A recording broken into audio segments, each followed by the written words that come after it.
எனது நமக்கு ஒளி கொடுக்கக்கூடிய சூரியனுக்கு ரெட்டப்பிள்ளைங்களா அப்படிங்கிற கேள்வி இப்போ அறிவியல் உலகத்தை ஆட்டி படைச்சிக்கிட்டு இருக்கு. ஒன்று நம்ம ஜாதக சம்பிரதாயம் அடிப்படையில் சனீஸ்வரரை வச்சுக்கிறாங்க, இன்னொன்று துணையாகவே ஒரு நட்சத்திரத்தை வச்சுருக்காராம். அது யார் என்ன அப்படிங்கிறத தான் இப்போது ரொம்ப டீட்டெயில்டாக ஆராய்ஞ்சிக்கிட்டு இருக்காங்க. அதை பற்றி நமக்கு கிடைச்சிருக்கக்கூடிய தகவலை பற்றி நம்ம பார்க்க போகிறோம். என்னதான் சூரியன் நமக்கு வரப்பிரசாதமாக ஏகப்பட்ட நல்ல விஷயங்களை உயிர்கள் தோன்றுவதற்கான வாய்ப்புகள் கொடுத்தாலும் இதே உயிரை பறிப்பதற்கான வேலையையும் இதே மனித ஜென்மங்கள் செஞ்சுக்கிட்டு தான் இருக்காங்க. அதில் சிறப்பு வாய்ந்த ஒரு நாடு எதுன்னு கேட்டால் சீனா. சீனாவில் புதியதொரு வைரஸ் ஒன்று இப்போ பரவிக்கிட்டு இருக்கு. அது கொரோனா தொற்றை போன்ற ரொம்ப பெரிய அளவிலான பாதிப்பை ஏற்படுத்த வல்லது அப்படிங்கிறாங்களாம். நிறைய பேர் ஹாஸ்பிட்டல் நோக்கி ஓடிக்கிட்டு இருக்காங்களாம். அது என்ன டீட்டெயில் அப்படிங்கிறது ரிலேட்டடாக ஃபுல்லாக பார்த்துடலாம். இது பிரசாத் சிக்னேச்சர்.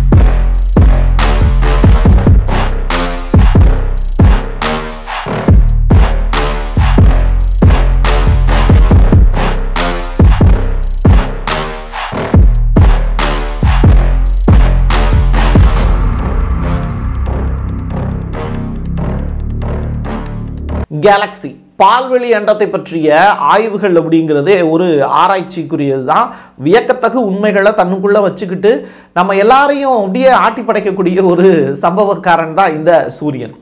அப்படிப்பட்ட இந்த சூரிய குடும்பத்துக்குள்ள ஒன்று தான் இந்த பூமி இல்லையா? இது எல்லாருக்கும் நமக்கு தெரிஞ்ச ஒரு விஷயம்தான்.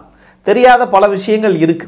ஒன்றுமே இல்லாத ஒரு இடத்துல இருந்து ஒரு பொருள் வெடிக்குது அப்படிங்கிறாங்க. அதுதான் இந்த பால்வெளி அண்டம் உருவானதுக்கு பெரிய காரணம் அப்படின்னு கண்டுபிடிக்கிறாங்க. ஸோ இந்த தியரியை மையமாக படுத்தி தான் இப்போது சூரியனெல்லாம் நம்ம கண்டுபிடிச்சிருக்கோம்.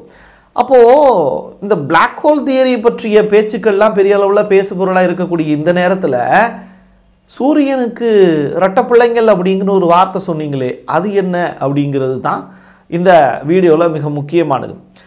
ப்ராக்சிமா சென்டாரி அப்படிங்கிறாங்க. அதாவது 4.2 லைட் இயர்ஸ் அவே.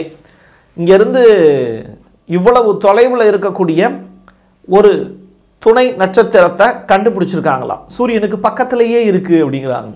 சூரியனே ஒரு நட்சத்திரம் தான். அப்போ சூரியனுக்கு பக்கத்தில் இன்னொரு நட்சத்திரம் இருக்குது, அதுவும் சூரியனை மாதிரியே ஒளி கொடுக்கக்கூடியது. அப்போ பூமிக்கு 2 சூரியனா அப்படின்னு கால்குலேட் பண்ணக்கூடிய அளவுக்கு இன்னைக்கு அறிவியல் அறிஞர்கள் அந்த 2வது சூரியனை பற்றிய ஆய்வுகளை பெரிய அளவில் நடத்திக்கிட்டு இருக்காங்க. அப்போ அந்த சூரியனும் நமக்கு வெளிச்சத்தை கொடுக்கக்கூடியதா? அப்போ இந்த சூரியன் இல்லாட்டி இது சார்ஜ் எடுத்துக்குமா? இப்படி ஏகப்பட்ட கேள்விகள் அறிவியல் அறிஞர்கள் ஆய்வு பண்ணிட்டு தான் இருக்காங்க. நம்ம சூரியன் இருக்குல்ல, அது 230 மில்லியன் ஆண்டுகளுக்கு ஒரு முறை தான் தன்னுடைய மையத்தையே சுற்றி வருவதற்கான வாய்ப்பு இருக்குது அப்படிங்கிறாங்க. ஸோ இவ்வளவு பெரிய ஒரு ஆண்டுகள் ஆகும் அப்படின்னா தன்னைத்தானே சுற்றிக்கிறதுக்கு பூமி எத்தனை ஆண்டுகள் எடுத்துக்குது அப்படிங்கிறத தாண்டி சூரியன் தன்னுடைய மையத்தை சுற்றி வருவதற்கு இவ்வளவு ஆண்டுகள் எடுத்துக்குமா அப்படின்னு பெருத்த ஆச்சரியத்தோட அறிவியல் அறிஞர்கள் இன்னமும் வியக்கத்தகு வார்த்தைகளை பதிவு செஞ்சுக்கிட்டு தான் இருக்காங்க. இந்த இடத்துல ரொம்ப முக்கியமான விஷயம், இப்போ இங்கேருந்து நம்ம ஒரு விண்கலத்தை ஏவுறோம்னு வச்சுக்கோங்க, அது சூரியனுடைய மையத்தை அடைகிறதுக்கு எத்தனை ஆண்டுகள் ஆகும்னு நினைக்கிறீங்க? 7000 ஆண்டுகள் ஆகுமா? நம்மளுடைய ஆயுட்காலம் எவ்வளவு? வெறும் 60 வருஷம்தான். அப்போ நம்ம இங்கேருந்து ஒரு விண்கலத்தை நம்ம அனுப்புகிறோம் அப்படின்னா அது சூரியனை ரீச் ஆகிறதுக்கே 7000 ஆண்டுகள் ஆகுங்கிறாங்க. அது எவ்வளோ ஸ்பீடுக்கு நீங்கள் அனுப்பிச்சிங்கனாலும் சரி 7000 வருஷம் ஆகுமா? அப்போது சூரியனை நம்ம நேரில் போய் பார்க்குறதுக்கான வாய்ப்போ இல்லை சூரியனை ஆய்வு பண்ணுறதுக்கான வாய்ப்போ ஆதித்யா விண்கலம்லாம் இருந்தால் கூட அதால் சூரியன்லேருந்து ரொம்ப கிலோமீட்டர் தொலைவில் தான் தள்ளியிருக்காங்க இல்லையா? அப்போது அது பக்கத்தில் கூட நம்மளால் நெருங்க முடியாத அளவுக்கு சூரியனுடைய வெப்பம் அப்படிங்கிறது அந்த அளவுக்கு ஹாட்டாக இருக்குது இல்லையா? இந்த நெமிலஸ் அப்படின்னு சொல்லிட்டு ஒரு இணை நட்சத்திரம், இதை 1984 கண்டுபிடிச்சாங்க. அதாவது இப்போ நீங்கள் சூரியன் பார்த்தீங்கன்னா நம்ம பூமியை வெப்பமாக வைக்கிறது மட்டும்தான் அதோடைய வேலை. இதே இந்த நெமிலஸ்ஸு அதோடு சேர்த்து கூடுதலாக ஒரு இணை நட்சத்திரம் ஒன்று சொன்னோம்ல, அது பூமியின் மீது தன்னுடைய பார்வையை முழுவதுமாக பதிய வச்சிச்சு அப்படின்னா ஓவர் குளிர் அடிச்சிடும் அப்படிங்கிறாங்க. இப்போ ரஷ்யாலலாம் இப்போவே குளிர் அடிக்குது இல்லையா? இப்போது நம்ம 12 மணி நேரம் பகல் 12 மணி நேரம் இரவு அப்படின்னு வச்சுருக்கோம். இந்த ஒரு சூரியனுக்கு இருக்கக்கூடிய கான்செப்டில் நமக்கு பகல் முழுவதும் இருக்கக்கூடிய வெப்பம், இன்னொரு 12 மணி நேரம் நிலவு மூலிமா வெப்பம் வெளிச்சம் கிடைக்கிது. அதே நேரத்தில் குளிரும் இருக்குது. இது இந்தியா மட்டும்தான் வாழ்வதற்கான தகுந்த சூழலில் இருக்குது. மற்ற நாடுகள் எல்லாம் அடுத்த நாள் ஆஃபீஸ் போகிறாங்க அப்படின்னா பெரிய காரை எடுக்கணும் அப்படின்னு வச்சுக்கோங்களேன், இருக்க பனியை பூரா 1 மணி நேரம் க்ளீன் பண்ணால் மட்டும்தான் உங்களால் ஆஃபீஸ்க்கே போக முடியும் கார் எடுத்துகிட்டு. இதில் ரோட்டில் பூரா பனியாக இருக்கும் ரஷ்யாலலாம். அந்த அளவுக்கு வந்து மோசமான ஒரு தட்பவெட்ப சூழலெல்லாம் வாழ்ந்துக்கிட்டு இருக்காங்க நம்ம ஊர்லேயே. அப்போது புதிதாக ஒரு பிரச்சனை அப்படிங்கிறது, இந்த இணை நட்சத்திரம் வந்து தன்னுடைய ஒளியை பயங்கரமாக செலுத்துச்சு அப்படின்னா அதன் மூலிமா வரக்கூடிய குளிரையும் இந்த பூமியை அனுபவிக்கணும் அப்படின்னு சொல்கிறாங்க. அப்போ ஓவர் குளிர் வந்து நம்ம பூமிக்கு வந்துடும் அப்படிங்கிறது தான் ஆய்வாளர்கள் சொல்லக்கூடிய விஷயம். ஸோ இதை வச்சு தான் இந்த நெமிலஸ் அப்படிங்கிற அந்த இறை நட்சத்திரத்தை ஒரு பெரிய ஆய்வுக்கு உட்படுத்தியிருக்காங்க. ஸோ பூமி வந்து தன்னைத்தானே தகவமைச்சுக்குது. எந்த இடத்துல பிளேஸ் அவுட் பண்ணோம்னா இந்த மக்களை வாழ வைக்கலாம், இல்லை இந்த பூமியில் புதிதாக உயிர்கள் தோன்றுவதற்கான வாய்ப்பு எல்லாமே இந்த பூமி தன்னைத்தானே தகவமைச்சுக்குது. அதுக்கு ஹெல்ப் பண்ணக்கூடியது தான் சூரியன். ஒவ்வொரு பூமிக்குமே ஒரு நிலவு இருக்குது. அதே மாதிரி அங்கே இருக்கக்கூடிய நமக்கு துணையாக வந்து இன்னொரு நிலவும் இருக்குது. இதே மாதிரி நட்சத்திரங்கள் ஏகப்பட்டது இருக்குது. நம்ம பார்க்குறது, நம்ம தான் அதுக்கு நட்சத்திரம்னு பேர் வச்சுருக்கோம். அந்த இடத்துல வந்து ஒரு புதிதாக ஒரு பால்வெளி மண்டபம் இருக்கலாம். அதற்கு மேலே வந்து பார்த்திங்கன்னா அதற்காகவே படைக்கப்பட்ட நிலவு இருக்கலாம், அதற்காகவே படைக்கப்பட்ட பூமி மாதிரியான கிரகங்கள் இருக்கலாம். இப்படி பால்வெளி அண்டம்ங்கிறது ஏகப்பட்ட ரகசியங்களை தனக்குள்ளே வச்சுருக்கு. 1000க்கும் மேற்பட்ட அண்டங்கள் பேரண்டங்கள்லாம் இருக்குது அப்படின்னு சொல்லிட்டு நம்முடைய ஜோதிட ஆராய்ச்சியாளர்களும் சரி அறிவியல் அறிஞர்களும் பேசிக்கிட்டு தான் இருக்காங்க. அதை பற்றி ஆராய்ச்சிகளில் ஈடுபட்டுட்டு தான் இருக்காங்க. பூமிக்கு மிக அருகில் இருக்கக்கூடிய இரட்டை நட்சத்திரம் வந்து alpha sentry A and B அப்படிங்கிறாங்க.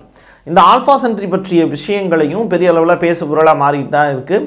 ஸோ இதை பற்றிய பேச்சுக்கள் அப்படிங்கிறது அதிக அளவில் இருக்குது. அது உங்களுக்கும் தெரியும், நமக்கும் தெரியும். ஸோ இந்த ஆல்ஃபா சென்ட்ரி பற்றிய விடயங்கள் பற்றிய ஆய்வுகளும் இன்றைக்கி தேதிக்கு நடத்திக்கிட்டு இருக்காங்க நாசாவை சேர்ந்த விஞ்ஞானிகள். அவங்க சொல்லக்கூடிய விஷயம் அப்படிங்கிறது, சூரியனை வந்து நம்ம ஆய்வு பண்ணுறதுக்கான வாய்ப்பு அப்படிங்கிறது ரொம்ப ரொம்ப கம்மி. சூரியனை பக்கத்தில் போய் நம்மளால் ஆய்வு பண்ணவே முடியாதுங்கிற ரிசல்ட்டை மட்டும் கொடுத்துட்டாங்க. அதாவது என்ன சொல்ல வராங்கன்னா, பூமியிலேருந்து சூரியனுக்கு 3.6 பில்லியன் மைல் தொலைவு இருக்குது அப்படிங்கிறாங்க. இந்த தொலைவை விட இந்த இணை நட்சத்திரத்தை போய் பார்க்கறதுக்கான தொலைவுங்கிறது 240 மைல் அதிகமாக இருக்கிறது அப்படிங்கிற ஸ்டேட்மெண்ட்டை தான் சொல்கிறாங்க. சூரியனை பற்றிய ஆய்வுலாம் ஒரு பக்கம் இருக்கிறோம், வாழ்வதற்கான வாய்ப்புங்கிறது இந்த பூமியில் நமக்கு கொடுக்கப்பட்டிருக்கு. அதை சரிவர வாழ்கிறோமா அப்படிங்கிற கேள்வி நமக்கு நாம கேட்டுக்கணும். போரற்ற ஒரு சூழல் வந்து பார்த்திங்கன்னா நம்ம வாழக்கூடிய பூமியில் இல்லை, இருக்கக்கூடிய மனுஷ பயலுக ஒருத்தனை அடிச்சுக்கிட்டு இருக்காங்க. இதில் 2019 ஒரு பெருந்தொற்று காலத்திலேருந்து இப்போ தான் மெல்ல மெல்ல வெளியில் வந்துக்கிட்டு இருக்கோம். மாஸ்க் இப்போ தான் நம்ம கழட்டி வச்சுருக்கோம்.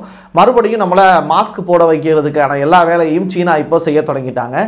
புதியதொரு வைரஸ் ஒன்று உருவாகிருக்கு. ஆஸ்திரேலியாவிலேருந்து ஏற்கனவே 360க்கும் மேற்பட்ட வைரஸ் வந்து களவாடப்பட்டு இருக்கிறது அப்படிங்கிற செய்தி வந்து நம்மளை அதிர்ச்சிக்குள்ளாகி இருக்கக்கூடிய இந்த நேரத்தில் சீனாவில் இருந்து ஒரு பெரிய நோய் தொற்று ஒன்று கிருமி வந்து வெளியில் போயிருக்கு அப்படிங்கிற தகவல் ரிலீஸ் ஆகிருக்கு. அந்த கிருமியினுடைய பேர் வந்து பார்த்திங்கன்னா HMPV அப்படிங்கிறாங்க, ஹியூமன் மெட்டோஃபினா வைரஸ் அப்படிங்கிறாங்க. இந்த வைரஸ் ஏற்படுத்தி இருக்கக்கூடிய தாக்கம் அப்படிங்கிறது இன்றைக்கி சீனாவில் பெட்டுகளுடைய எண்ணிக்கை அதிக அளவில் தேவைப்படுது. அதனால் வந்து ஹாஸ்பிட்டல்ஸ் எல்லாத்தையும் ஓப்பன் பண்ணி வச்சு அதிகமான அளவில் பெட்டை வந்து கொண்டு வந்து இறக்கிட்டாங்க. நோயாளிகள் அதிகமான அளவில் சிகிச்சை பெற்றுக்கிட்டு இருக்காங்க. ஹாஸ்பிட்டலில் ஒரே இருமல் சத்தமாக கேட்டுக்கிட்டே இருக்கான். மூச்சு திணறல் அதிகமாகி மூச்சை வந்து இழுத்து விடக்கூடிய மக்களுடைய எண்ணிக்கை அங்கே ஜாஸ்தியாக இருக்குங்கிறாங்க.